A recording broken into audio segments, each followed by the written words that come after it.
여호수아서 10장 1절에서 15절까지의 말씀을 제가 봉독해 드리도록 하겠습니다. 그때 여호수아가 아이를 빼앗아 진멸하되 여리고와 그 왕에게 행한 것 같이 아이와 그 왕에게 행한 것과 또 기브온 주민이 이스라엘과 화친하여 그 중에 있다함을 예루살렘 왕 아도니세덱이 듣고 크게 두려워하였으니 이는 기브온은 왕도와 같은 큰 성임이요 아이보다 크고 그 사람들은 다 강합니다.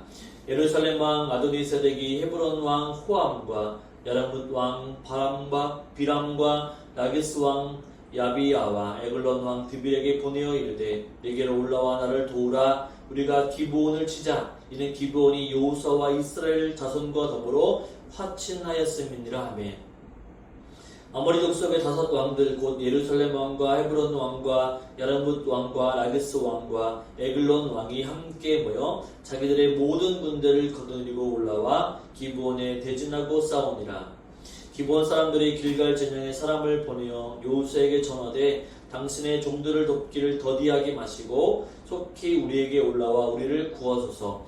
산지에 거주하는 아모리 사람의 왕들이 다 모여 우리를 친하이다 하며 여호수아가 모든 군사와 용사와 더불어 길갈에서 올라가니라.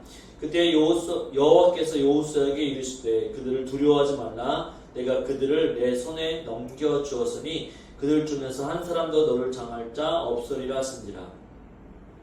여호수아가 길갈에서 밤새도록 올라가 갑자기 그들에게 이르니 여호와께서 그들을 이스라엘 앞에서 패하게 하심으로 여호수아가 그들을 기브온에서 크게 살육하고 베토론에 올라가는 비탈에서 추격하여 아세게와 막게다까지 이르니라. 그들이 이스라엘 앞에서 도망하여 베토론의 비탈에서 내려갈 때에 여호와께서 하늘에서 큰 우박 덩이를 아세가에 이르기까지 내리심에 그들이 죽었으니 이스라엘 자손의 칼에 죽은 자보다 우벽에 죽은 자가 더 많았더라. 여호와께서 아모리 사람을 이스라엘 자손을 넘겨주셨날에 여호수아가 여호와께 아뢰어 이스라엘의 목전에서 이르되 태양아 너는 기브온 위에 머무르라. 달아 너도 아일란 골짜기에서 그리할지니라 하며 태양이 머물고 달이 멈추기를 백성이 그 대적에게 원수를 갚기까지 하였느니라. 야사렛 책에 태양이 중천에 머물러서 거의 종일토록 속히 내려가지 아니하였다고 기록되지 아니하였느냐. 여호와께서 사람의 목소리를 들으신 이 같은 날은 전에도 없었고 후에도 없었느니 이는 여호와께서 이스라엘을 위하여 싸우셨음이니라. 여호수아가 온 이스라엘과 더불어 길갈 진영으로 돌아왔더라. 아멘. 내 안에 있는 시기심 예수님이 해결하십니다라는 제목으로 함께 은혜를 나누기를 원합니다. 사람은 누군가와 친밀한 관계를 형성하고 그 관계를 통해서 소속감을 가지게 됩니다. 또한 그 안에서 보호받을 수 있는 안정감을 느끼게 되는 거죠. 그리고 비로소 무엇인가 그 안에서 해낼 수 있는 성취감을 발휘하여 생활합니다. 그러나 이러한 인간관계를 위태롭게 하는 감정이 하나 있는데 그것이 바로 시기심이라고 하는 거죠. 이 시기심은 사람들 간의 갈등을 유발하고 인간관계를 망칠 수 있는 위험한 감정 중에 하나입니다. 여러분 시기심이란 무엇일까요? 시기심. 살아가면서 시기심을 느끼지 않는 사람이 있을까요? 인간은 욕심의 동물이죠. 태어나면서부터 다양한 욕구를 지니고 있고 또한 그 욕구를 충족하면서 살아가는 것이 바로 인간의 삶이죠. 더 나은 사람, 더 멋진 사람이 되고 싶고 많은 것을 가지고 싶은 것이 바로 또 채우고 싶은 것이 인간의 마음입니다. 다른 사람이 부러워할 만한 것들을 이루고 싶어 하는 거죠. 누군가 로또로 대박 인생을 터뜨렸을 때 나도 로또 한번 사봐야 되겠구나. 나도 로또가 또 대박 났으면 좋겠구나 라고 하는 생각을 가지고 있죠. 그러기에 자신보다 잘나거나 또한 뛰어난 사람에게 자신이 갖고 싶은 것을 바로 이미 가지고 있는 사람들에게 느끼는 감정이 바로 시기심입니다. 나보다 더 많이 가지고 있는 사람들, 또 외모적으로, 또 부적으로 더 많이 갖고 있는 사람들에 대한 시기심, 질투가 바로 시기심이라고 하는 거죠. 여러분은 어떤 때 시기심을 느끼시나요? 전 특별히 또 개척교회를 하고 있으니까 나름 성도들이 있는 교회, 부흥하는 교회를 보면 시기심이 생기고 부럽기도 하고 질투가 나기도 합니다. 그런 하나님께서도 저희 교회 가운데에도 큰 일을 이루실 줄 믿습니다. 오늘 본문에도 시기심으로 인해서 전쟁을 일으키고 그 전쟁에서 패한 사람들의 이야기를 볼 수 있습니다. 본문을 통해서 시기심은 어떤 문제를 일으키는지, 또한 우리가 어떻게 이 시기심을 이겨낼 수 있는지 본문을 통해서 한번 살펴보기를 원합니다. 첫째로 시기심은 비교라고 하는 마음의 동기에서부터 시작이 됩니다. 우리 1절부터 4절까지의 말씀을 다시 한번, 긴 말씀이지만 읽어보도록 하겠습니다. 제가 읽어드리겠습니다. 그때 여호수아가 아이를 빼앗아 진멸하되 여리고와 그 왕에게 행한 것 같이 아이와 그 왕에게 행한 것과 또 기브온 주민이 이스라엘과 합친하여 그 중에 있다함을 예루살렘 왕 아도니세덱이 듣고 크게 두려워했으니 이는 기브온은 왕도와 같은 큰 성임이요 아이보다 크고 그 사람들은 다 강합니다. 예루살렘 왕 아도니세덱이 헤브론 왕 호암과 야르붓 왕 비람과 라이스그 왕 야비아와 에글론 왕 디빌에게 보내어 이르되 내게로 올라와 나를 도우라. 우리가 기브온을 치자. 이는 기브온이 여호수아와 이스라엘 자손과 더불어 화친하였음이니라. 아멘. 아멘. 인간의 시기심은 근본적으로 다른 사람과 비교하면서 생기게 됩니다. 사람은 사회적 동물이라 다른 사람들과 관계를 맺으며 살아가죠. 그래서 많은 사람들을 만나게 됩니다. 그리고 자신과 다른 사람들을 비교하게 되죠. 주로 사람들은 무엇을 비교합니까? 첫째로 먼저는 외모죠, 외모. 네, 보이는 게 외모이기 때문에 외모를 먼저 비교합니다. 이 나보다 더 잘생기면 기가 졌죠. 그죠? 예, 나보다 미모가 예쁘면 부럽죠. 저보다 잘생기면 부럽기도 하고 셈이 나는 거죠. 사람들은 잘생기고 예쁜 것을 좋아합니다. 미남 미녀를 보면 질투가 나고 시기심이 발동하죠. 저만 그런 게 아니죠. 또한 가지고 있는 재산이나 바로 재력을 비교하게 됩니다. 어디서 사는지, 또한 몇 평에서 사는지, 또한 어떤 차를 타는지 그런 것을 가지고 비교하게 되는 거죠. 그래서 나보다 더 잘 살면 부러워하고 시기하죠. 그런데 나보다 못하는 사람들을 보면 시기심이 들지 않습니다. 왜냐하면 비교의 대상이 되지 않기 때문이죠. 우리는 항상 남과 비교하여 좀 더 가진 사람, 좀 더 뛰어난 사람들과 비교하여서 그것을 가지지 못해 시기하는 거죠. 학부모들도 그렇습니다. 좋은 고등학교, 대학교에 들여보내려고 안간힘을 쓰죠. 그리고 서로 비교합니다. 우리가 더 명문이다, 더 좋은 학교다라고 얘기합니다. 그래서 서로 못 가진 것에 대해서 시기와 질투를 하는 것이죠. 오늘 본문에도 마찬가지입니다. 여호수아가 아이성을 빼앗고 진멸시켰습니다. 그리고 기브온 주민들이 하나님의 역사를 보고 자기들은 이스라엘과 전쟁을 치르면 안 되겠다라고 생각하고 위장을 하여 속여서 이스라엘 자손들과 화친을 맞게 됩니다. 그런데 이 소식을 누가 들었습니까? 예루살렘 왕 아도니세덱이 들었습니다. 얼마나 황당했을까요? 아마도 아도니세덱은 기브온이라고 하는 나라가 이 가나안 땅에 살고 있는 지역의 거주민이기 때문에 이 똘똘 뭉쳐서 바로 이스라엘 백성들을 내모는 데, 전쟁을 치르고 이기는 데에만 어떤 동질감을 가지고 있었을 것입니다. 그런데 갑자기 이 기브온 백성들이 이스라엘과 편먹고 화친을 맺어서 그들의 종이 되었던 것입니다.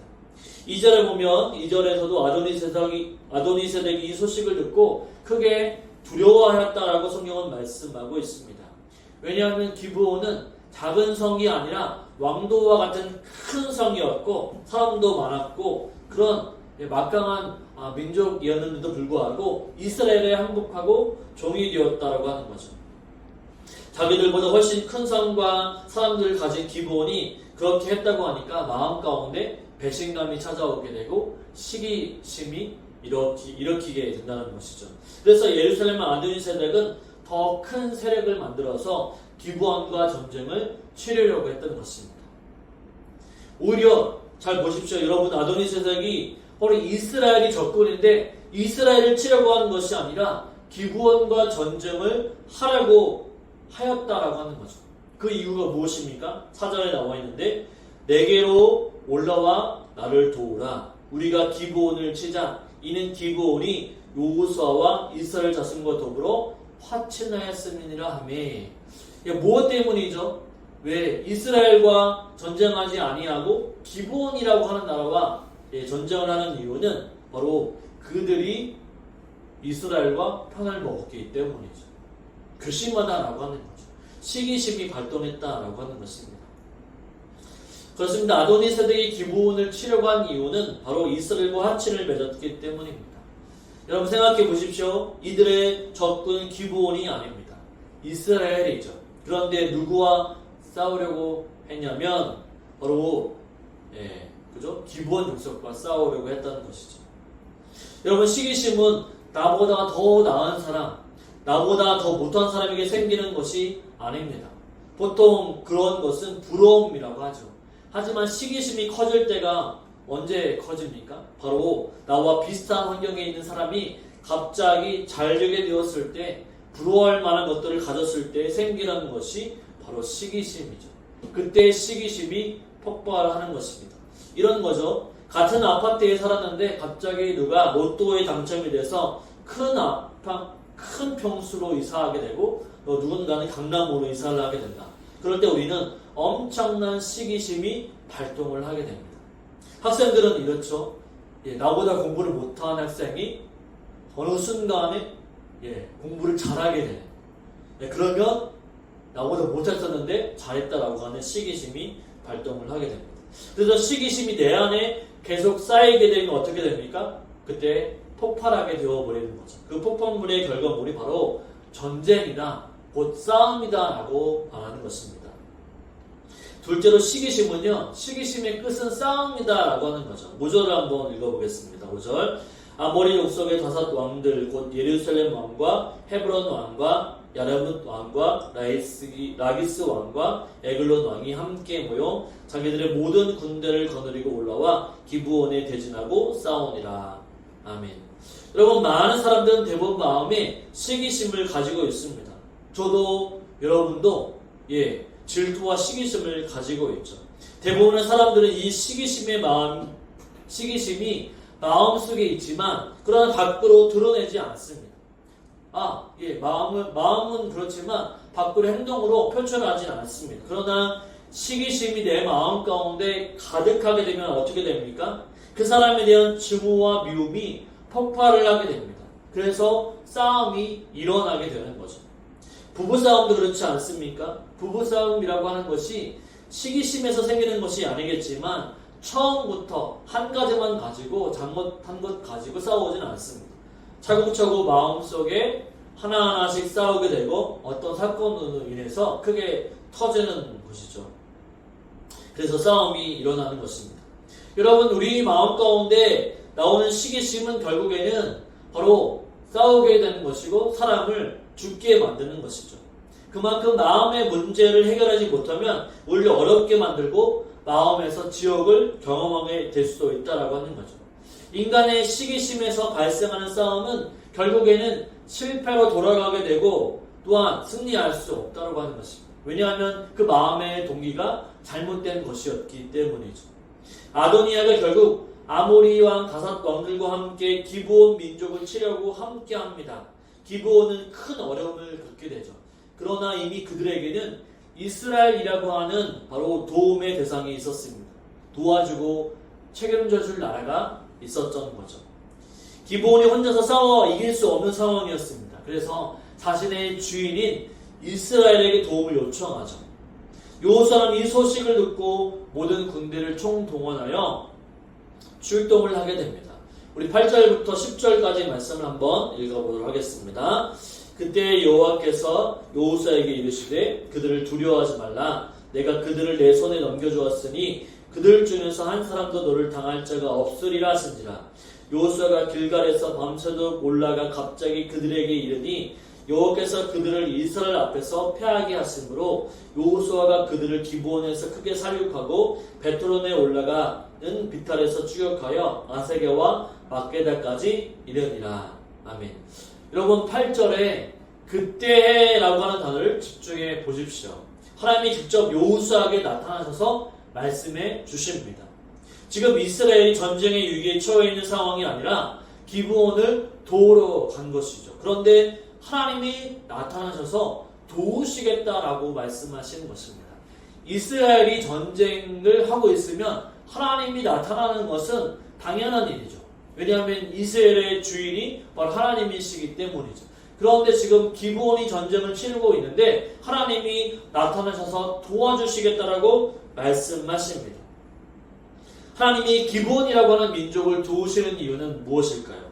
바로 그것은 이스라엘과 맺은 화친, 언약, 약속 때문이라고 하는 것이죠. 비록 기브온이 멀리 온 사신으로 위장해서 화친을 맺었지만 하나님께서 그 화친을 맺도록 하지 화친을 맺지 않도록 이스라엘에게 얘기했지만 이스라엘은 위장을 한 이 기브온 백성과 또 알아차리지 못하고 화친을 맺게 되죠. 그러나 그 화친이 하나님께서 명하신 화친, 언약, 약속이었기 때문에 결코 뒤로 물을 수는 없는 것이었습니다.